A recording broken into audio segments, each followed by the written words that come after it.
뭐고? 쉽게 쓰여진 시지.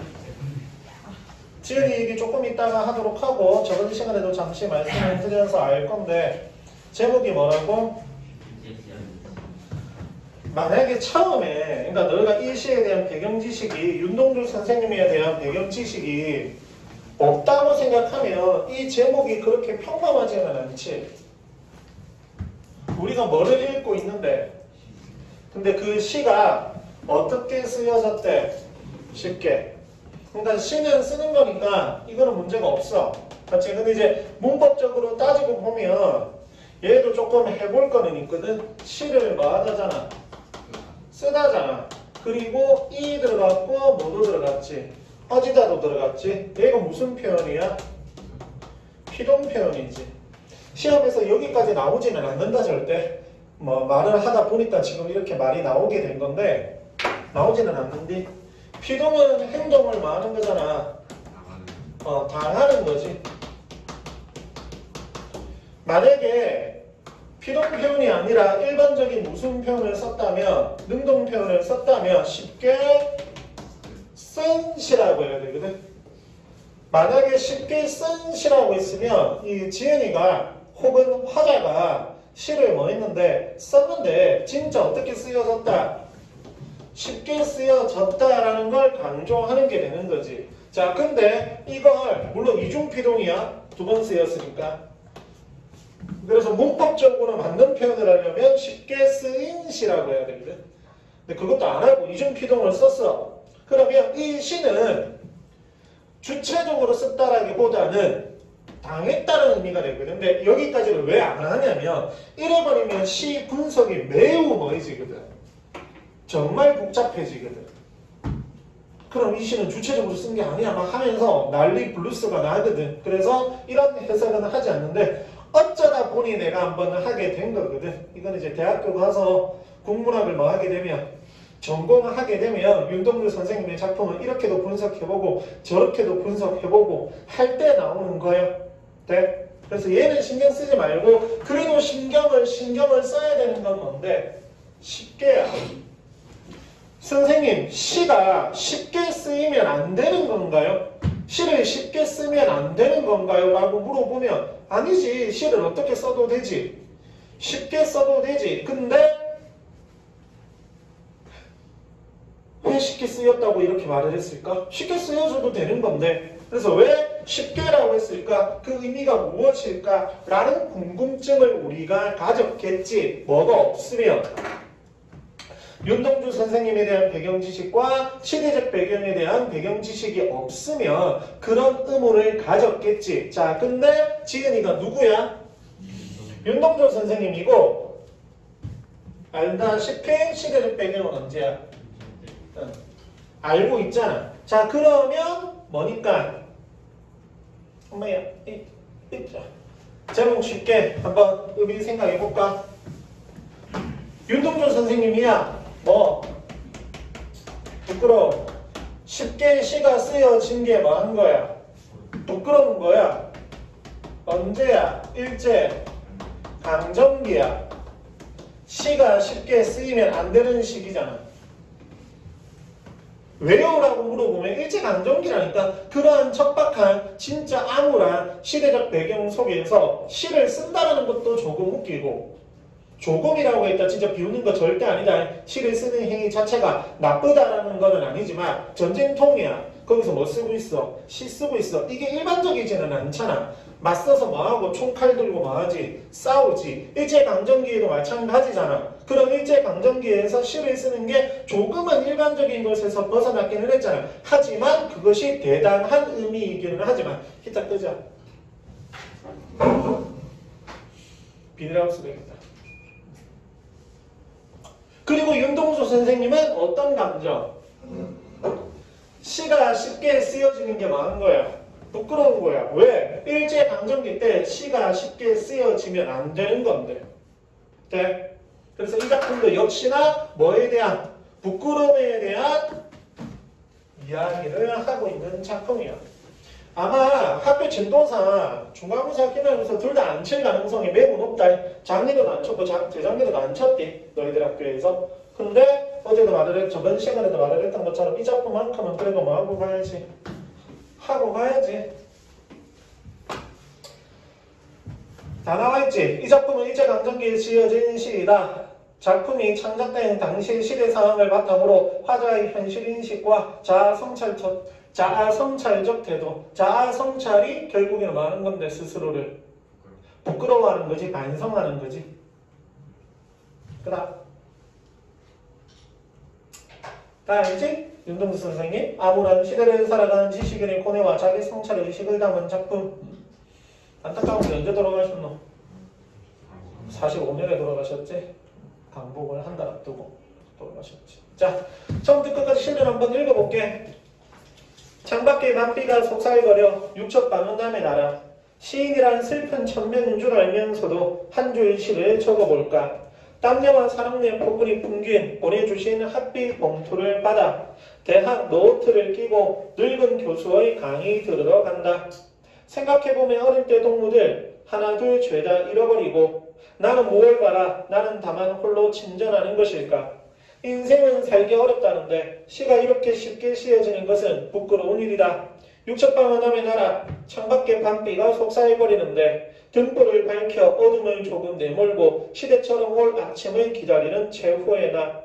나는 나에게 작은 손을 내밀어 눈물과 위안으로 잡는 최초의 악수. 자, 이 작품이 조금 특이한 건 윤동주 선생님의 일반적인 작품은 너희들이 아마 1학년 때 쌤이랑 교과서에서 하지는 않았지만 했었던 작품인데 자화상이라는 작품을 보면 우물을 보고 성찰을 하거든. 보통은 이렇게 끝나. 근데 이제 자화상이라는 작품에서도 마지막에 가면 내적 고뇌가 해소가 되거든. 윤동주 선생님의 작품에서 보면 여기에서 끝나는 게 대부분이야. 자아 성찰을 하는 걸로 끝나는 게 대부분인데 자화상도 그렇고 여기에 있는 모두 그렇고 쉽게 씌어진 시도 그렇고 마지막에 내적 고뇌, 다른 말로 하면 갈등을 뭐해? 해소한다는 점이 조금 특이해. 자, 방금 읽었으니까 느낌 올 거야.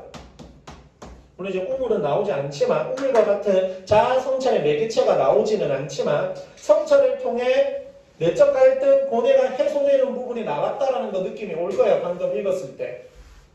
아닌가? 같이 읽었으면 느낌이 올 거야. 자, 한 줄 한 줄 분석을 해보도록 할게. 창밖에. 그러면 지금 공간은 어디라는 소리야? 안이라는 소리지. 그냥 대놓고 적을게. 방안. 공간은 방안이야. 밤비가 속살거린데, 자, 밤비라고 했으니까 공간적 배경도 나오고 무슨 배경도 나와? 시간적 배경도 나오는 거지. 특이한 건 밤비가 뭐 한다라고 했는데 속살거린다라고 했잖아. 이거는 단순하게 표현하면 창밖에 밤비가 내리는 데잖아. 근데 이걸 뭐라고 표현을 했잖아? 속살거린다라고 표현을 했지. 속살거린다라는 건 뭐지? 청각이지.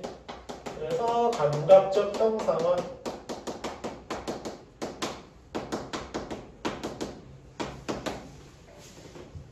활류다, 의인이다 하시는 학교들도 있지만 굳이 거기까지는 가시지 않을 거야. 자, 어찌되었건 창밖에 지금 방안이 있는데 밤비가 속살거리고 있대. 밤비가 내리고 있대. 육첩방, 여기는 이제 교과서 보면 나와 있을 건데 일본이라는 거 알 수 있겠지. 뭐라는 거 알 수 있어? 일본이라는 거 알 수 있겠지.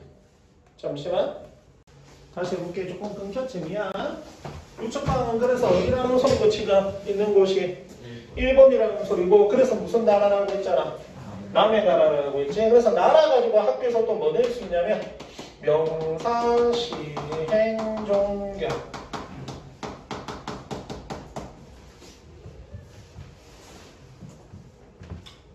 이런 것도 할 수 있어. 명사로 시행을 종결했다. 네. 미리 하나 하고 가면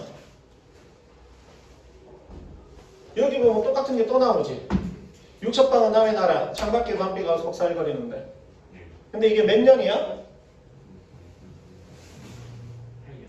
그래서 수민상관이라고 안 해 보통. 근데 굳이 학교에서 쓰지 마.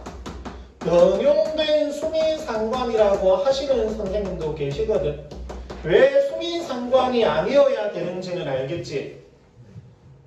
천년하고 어디잖아?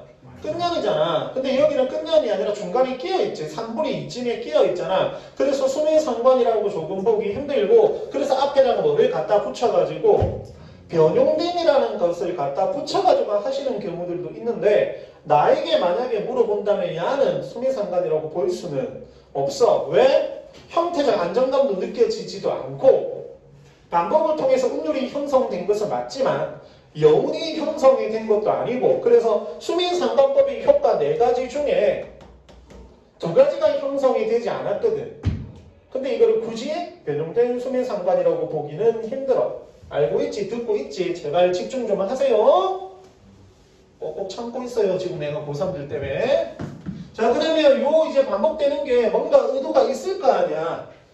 윤동주 선생님이 여기다가 중간에다가 굳이 똑같은 걸 넣어놓은 이유가 있을 거 아니야. 그게 사실은 뭐냐면 저거 시상의 적용함이야. 잘 듣고 있으면 지금 어디다가 적어야 되는지 알 거야. 엉뚱한 데다 쳐잡고 앉아있어 지금.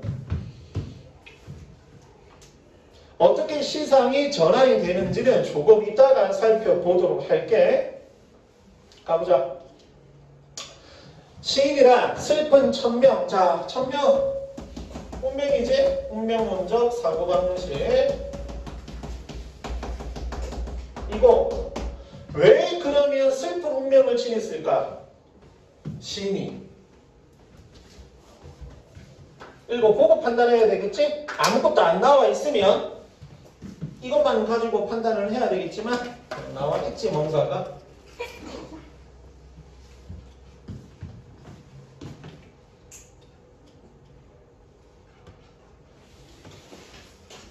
뭐가 나와 있지 밑에?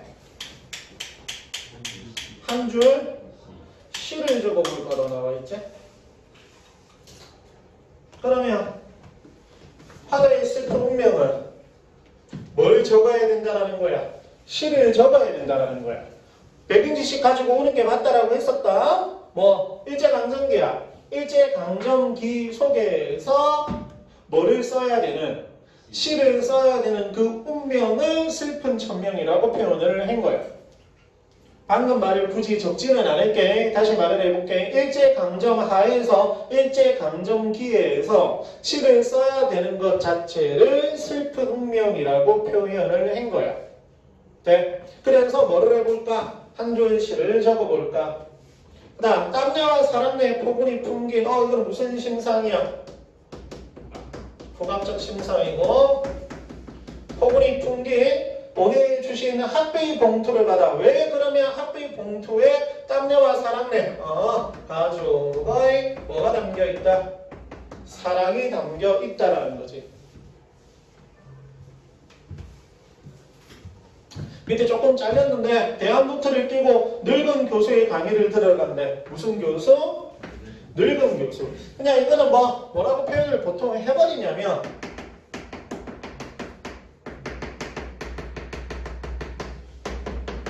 현실에서 벗어나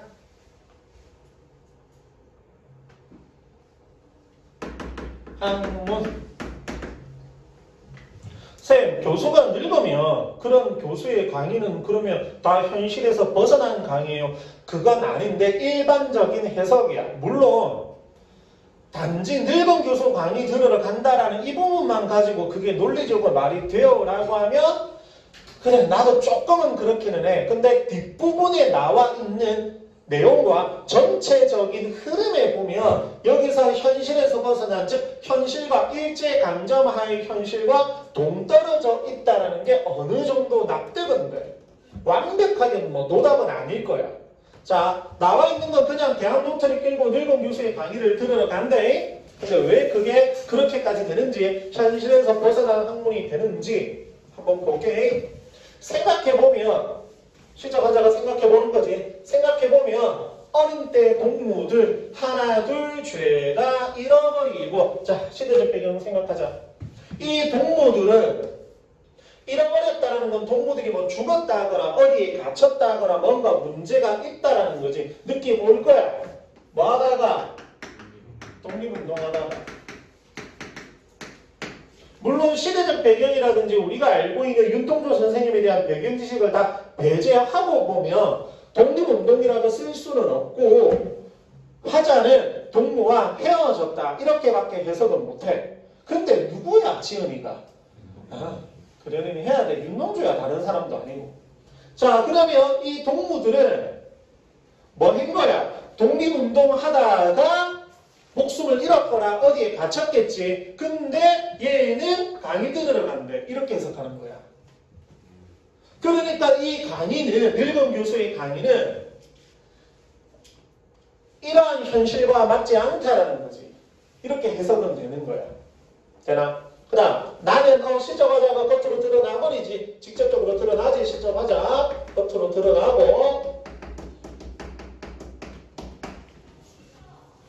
나는 무엇을 봐라. 나는 다만 홀로 침전하는 것이니까 침전은 깔아앉는 거거든. 그래서 하단 이미지 할 수 있고 반성, 성찰 등어 이미지야. 까라고 무슨 형? 의문형 종결어미를 활용했지. 서리법이라 하기에는 좀 그스그리합니다. 보통은 서리법까지 가지고 오지 않고 의문형 종결어미를 효과적으로 활용하여 시적 의미를 강조하고 있다. 이런 식으로 됩니다.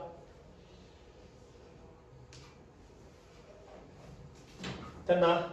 자 밑에 대놓고 말을 합니다. 부끄러운 일이다 라고 정서를 직접적으로 표현합니다. 심지어 왜 부끄러운지까지도 말을 해버리지. 인생은 살기 어렵다는데 자 여기서 말하는 인생은 지금까지 흐름 계속되는 배경 지식으로 봤었을 때는 뭐지? 일제강점기의 현실이지. 그래서 일제강점기의 현실은 살기가 너무 어려운데 시가 어떻게 쓰인대?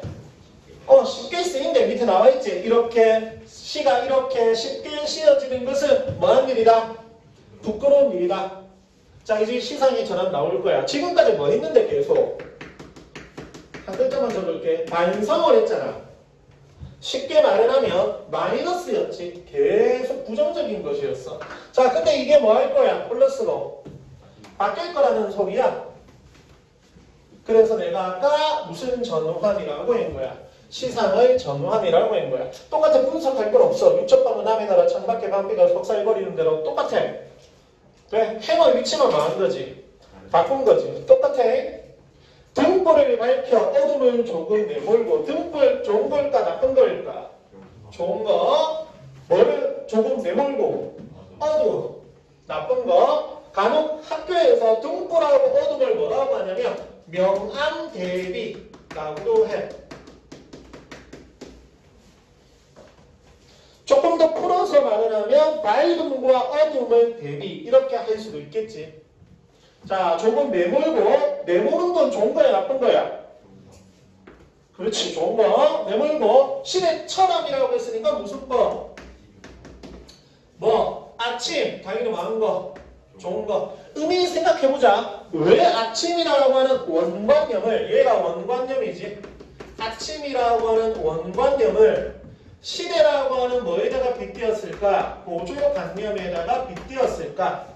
잘하면 출제할 수 있겠지. 시월 시구의 의미로 시구의 의미겠네. 잘하면 출제할 수 있을 건데 왜 그랬을 것 같아? 혹시 알겠니?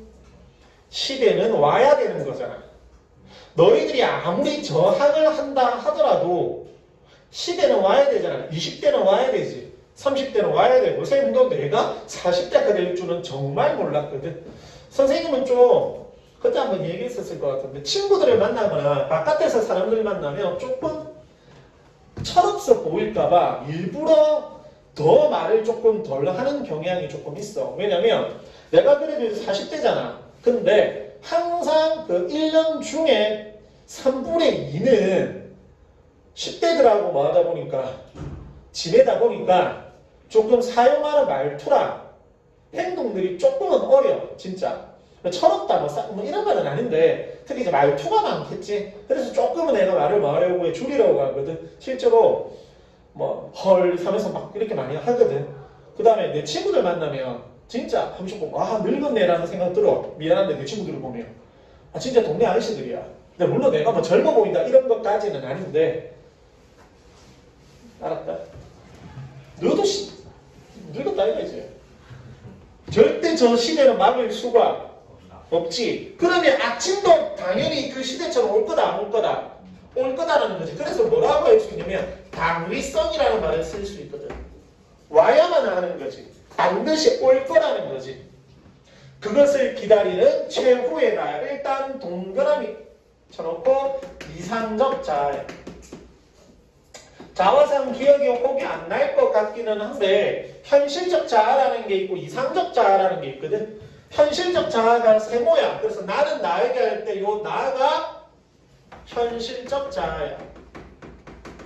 그러면 앞에 있는 나가 최후의 나랑 똑같은 동그라미고 손을 내밀어 악수를 한대. 이 악수를 하는 것 자체가 뭐를 하는 거지? 화해 혹은 갈등을 해소하는 거지. 명사로 시행 종교라는 거 많지? 나도 그렇고 악수도 그렇고. 한 번만 적자. 아까 나라 있었잖아, 맞지? 의미 다시 한 번 더 이야기를 해볼게. 이상적 자아가 뭐를 기다리고 있어? 아침을 기다리고 있어. 뭐를 내몰고? 등불을 밝혀서 어둠을 내몰고. 그러면서 그러한 나는 나에게 현실적 나에게 뭐를 내미는 거야? 악수를 내미는 거야. 근데 이 나나 사실은 찌찌뽕이잖아. 두 개가 같은 거야 다른 거야? 같은 거잖아. 그래서 작은 손을 내밀어 눈물과 위안으로 악수를 한다는 건 내 스스로 같은 거니까 내 스스로 뭐를 하는 거지? 내적 갈등을 해소하는 거지. 고뇌를 해소하는 거지. 된 거 맞아? 안 어렵지? 안 어렵지. 표특도 그래도 조금은 뭐 다양하게 나오고 있고 심상도 있었고 표현법들도 있었지 맞지? 있었고 뭐 명사로 시행 종교라는 것도 조금 있었고 보통 학교에서 쉽게 씌워진 시를 만약에 시험 범위에 들어가서 출제를 하게 된다면 독립 문장 하나 당연히 내겠지. 표특을 내거나 시어 시구의 의미로 내거나 당연히 내기는 할 건데 보기에 활용하거나 해서 다른 윤동주 선생님의 작품이나 혹은 다른 작가분의 작품들 중에서 반성과 성찰을 하고 있는 작품을 가지고 와서 출제를 많이 하니까 나중에 선생님이 문제 드릴 때 풀어보시면 그런 형태의 문제도 아마 만나보게 될 거야. 됐니?